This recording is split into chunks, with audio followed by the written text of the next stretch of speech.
think I might have found my new favourite mechanical gaming keyboard. This is the TH80 Pro V2 from Epomaker, and it's been on my desk for 2 weeks for both gaming and working, and all in all it's been a very good keyboard so far. I've only got a couple of issues with it which I'll detail in this video, but without any more being said, let's get straight into it. Full disclosure, Epomaker sent this out for the review today, but they don't get to preview the video before it goes up, and they didn't pay me any money to say anything I've said in this video. Just a bit of a disclosure for you lot. But the TH80 Pro V2 is a 75% mechanical gaming keyboard, and that is my favourite form factor for keyboards because it's got all the functions of a 10 keyless, but it's in a more compact size, so it's great for both gamers and if you like a bit of desk space as well. It's also great for that. And unlike 65% keyboards, you've got the F-row as well, which is very useful in a lot of programs and a lot of games as well, particularly games like Age of Empires. I do use the F-row, so that's great to see on this 75% keyboard. It supports Bluetooth 5.0 and a 2.4 GHz connection with a receiver, and to charge it there's a USB-C port to charge the 3000 mAh battery and to use it in the wide mode as well, which is the mode I recommend. More on that in a bit though. From the factory you get the choice of 5 switches. I went for the Wisteria linear switch, but if you don't fancy any of those you're alright because it is a hot swappable PCB, so you can put any 3 or 5 pin switch in here, which is great to see because that sort of level of customizability is always great and I love to see that on a keyboard. And I genuinely think every mechanical keyboard these days should be hot swappable. But the typing experience on these Wisteria switches is absolutely brilliant. Just listen to this.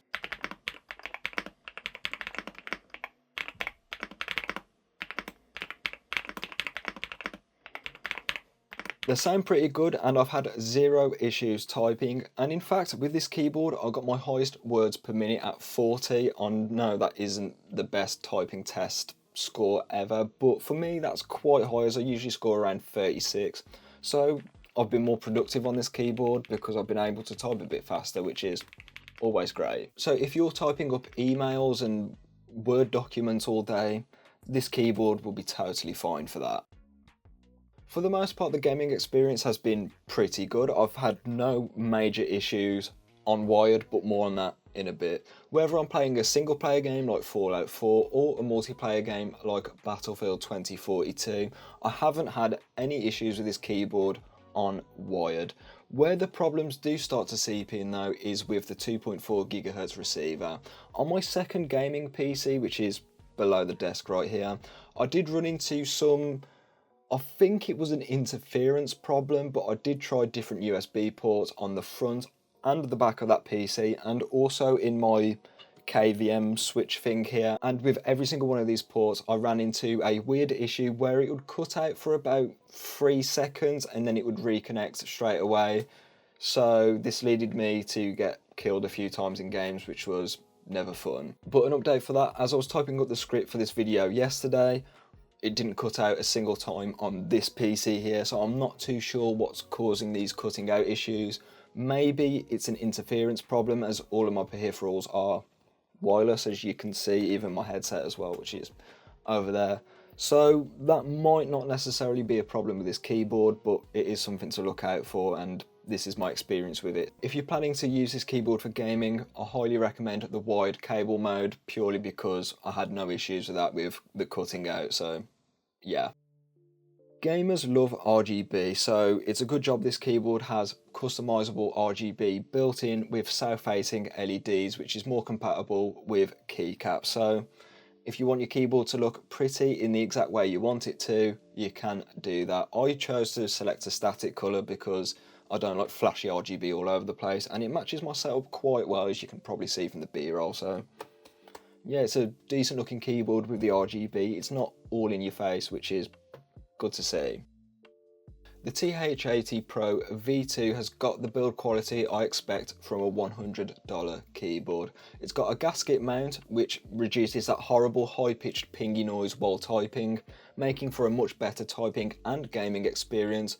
Additionally, there's also foam from the factory which also improves the noise and the the typing experience as well. So it's great to see that in the factory from this keyboard. The case itself is an ABS plastic, which is totally fine, as there's barely any deck flex in this keyboard, as from what we can see right here. It does flex a little bit, but while you're gaming and typing, it's not going to be a problem. At this price point, the Unity AL66 is built out of aluminium, but it is lacking a few features that this one has, like the adjustable stands on the bottom, which the Unity AL66 does not have, so that's a pro for this keyboard.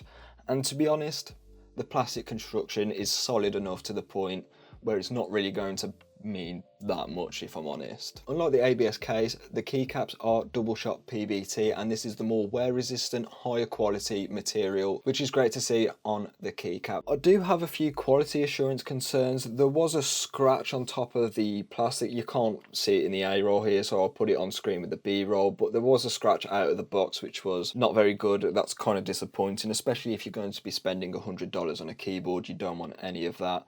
But after all, it doesn't actually affect the functionality of the keyboard, unlike the next problem with the 2.4 GHz receiver. That was very annoying in gaming, and I just had to revert to using a wired cable. So yeah, that was kind of annoying. But to be honest, as I said, I think that's more down to interference than the keyboard itself. But nevertheless, it's behaviour I saw with this. Along with the keyboard, Epomaker also sent out their gradient side profile keycaps, and to be honest, I think these are miles better than the default SA layout keycaps that come with this keyboard. For some reason, the grey/black model comes with SA profile switches, which are a bit taller, and the white version comes with the regular cherry profile keycaps. That's what these are as well, which is a much better layout in my opinion. They took some getting used to because I've never used side profile keycaps before, but as soon as you get used to them, they're perfectly fine, and being the cherry layout, so I'm much more familiar with them. And if you've got a UK layout keyboard, you're good to go because you've got the UK enter key there, and if you've got a number pad, there's obviously the extra keycaps for you there. So I didn't use these as I didn't need to, but that is also an option for you, which is great to see. But back to the TH80 Pro V2, and there's a feature on here which I really like, and that's the LCD screen. This will display information like the date and the time and the battery level and whether caps lock's on or off, that sort of stuff. But you can also upload custom images and GIFs to this, so if you wanted just some goofy image or whatever, you can always put that on. And you can do that with the keyboard software, which is on Epomaker's website, so that's a great little feature I like to see on a keyboard. It doesn't make or break it, but that is really nice to see. Speaking of make or break though, as I mentioned earlier, there are adjustable stands on this, so no matter how you like to type, you can also adjust it to how you want to type, which is great to see. I like seeing that on a keyboard, which is something which was missing on the AL66, so good to see that. So no matter if you're gaming or working hard, the TH80 Pro V2 is a very good keyboard, and for about $100, I think you can't really go wrong for it. One thing I would like to see is a potential fix for the 2.4 GHz. If you've got this keyboard, please let me know down below if you've seen any issues with the 2.4 GHz. I would like to know whether it's just my keyboard or just my scenario in general, so that would be nice to know. So this keyboard definitely gets my recommendation, but I highly recommend using it in the wired mode. So if you want to see another keyboard, there will be a video up there, and I'll catch you in the next one.